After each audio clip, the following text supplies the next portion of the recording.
Здравейте, пътешественици! Казвам се Иван Иванов. Преди няколко години създадох проекта Булгарито с идеята да запозная колкото се може повече хора с природните, културни и исторически забележителности на България. Считам, че видеоформатът, който съм подготвил за вас, ще бъде много интересен, забавен и изключително полезен.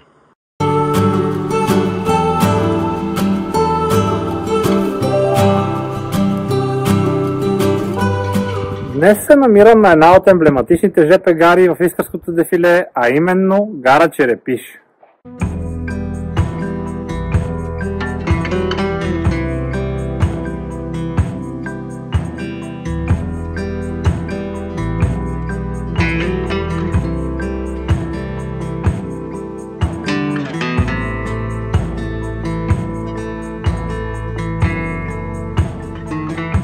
Епизод съм ви подготвил нещо наистина красиво и впечатляващо. Едно от любимите ми места за посещение, а именно Черепишкият манастир.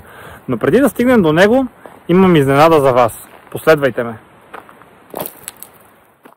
И ето ме тук, в сянката на манастира, само на няколко стотин метра от него, където в периода 1950-1990 година принудително се е помещавала Софийската духовна семинария. За съжаление, единственото, което е останало да ни напомня за това духовно място, са разрушените сгради, заредени със своята собствена история.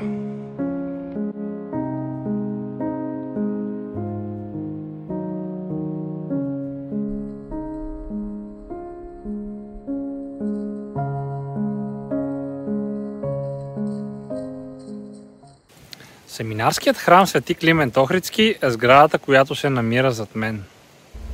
Построена между Първата и Втората световна война, тази църква е смятана за единствения храм в страната, където по време на мрачните години на атеистичния режим са се извършвали най-чести и многобройни богослужения. Външните й стени са облицовани с плочи от балчишки камък, а площадката около църквата е била покрита с врачански варовик, придавайки на сградата внушителна и автентична визия. Вътрешността е богато украсена с стенописи, които допълват духа и красотата на храма. Околният терен е бил оформен като малък парк с дървета, а към самият храм води живописна алея с каменни стълби, създаващи усещане за тишина и уединение. За съжаление, от няколко десетилетия храмът тъне в разруха, но хубавата новина е, че вече е подета инициатива за възстановяването му.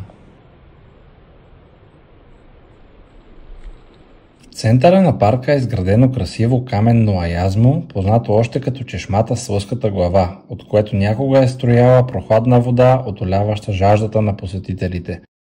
Традицията за всеки завършващ випуск от семинаристите е била да заснеме групова снимка именно пред тази чешма, превръщайки я в символично място за спомен и единство. Друг интересен факт е инициативата на завършващите семинаристи да издигат кръст на отсрещната страна на реката, високо сред черепишките скали.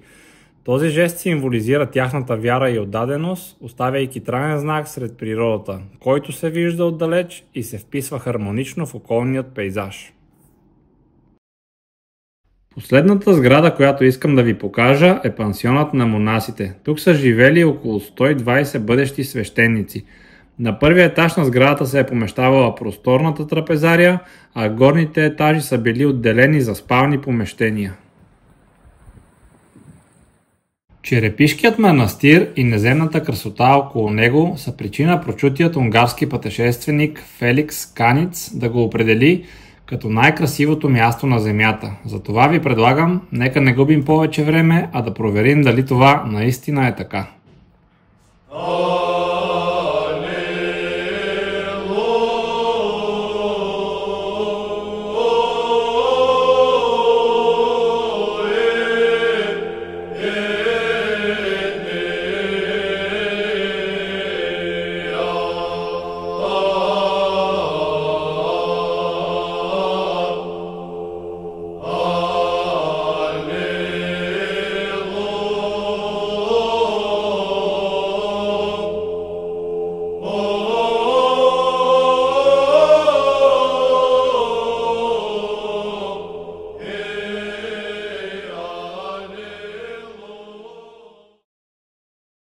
Черепишкият манастир е паметник на културата от национално значение.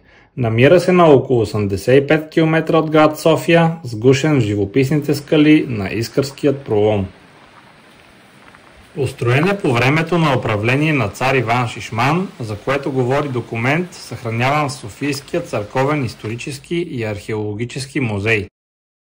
В периода на турското робство светата обител е многократно разрушавана и опожарявана, като през 16 век е възстановена от известния живописец и книжовник свети Пимен Зографски.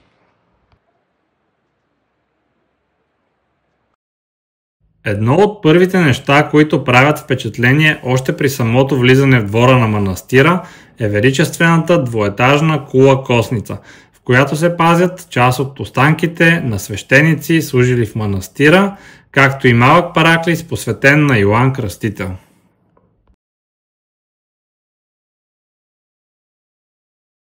На една от скалите, непосредствено до кулата, е издигната така наречената Рушидова къща. Много легенди се разказват за нея, но най-разпространената гласи, че е построена в началото на 19 век от врачанския янин, който по този начин се отблагодарил за излекуваната си тук тежко болна дъщеря.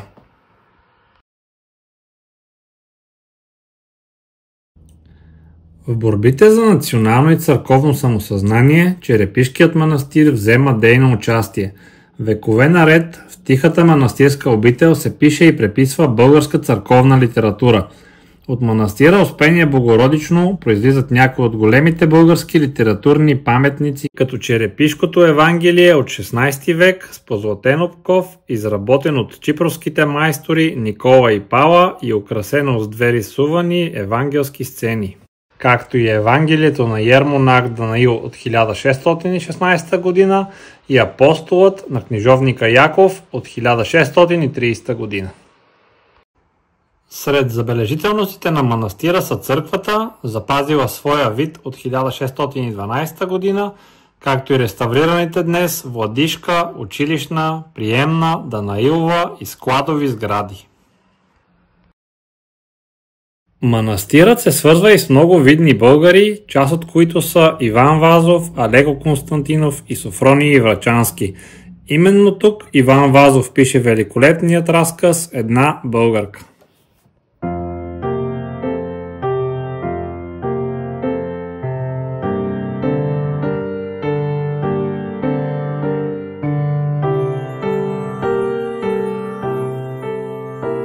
В момента се намирам във Вазовия кът.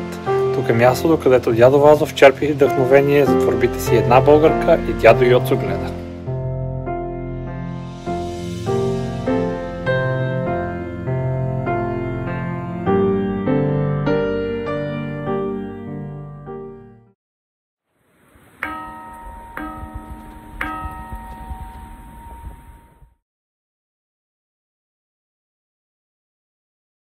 Скъпи пътешественици, надявам се епизодът да ви е харесал. Благодаря за отделеното внимание и очаквайте още много подобни епизоди.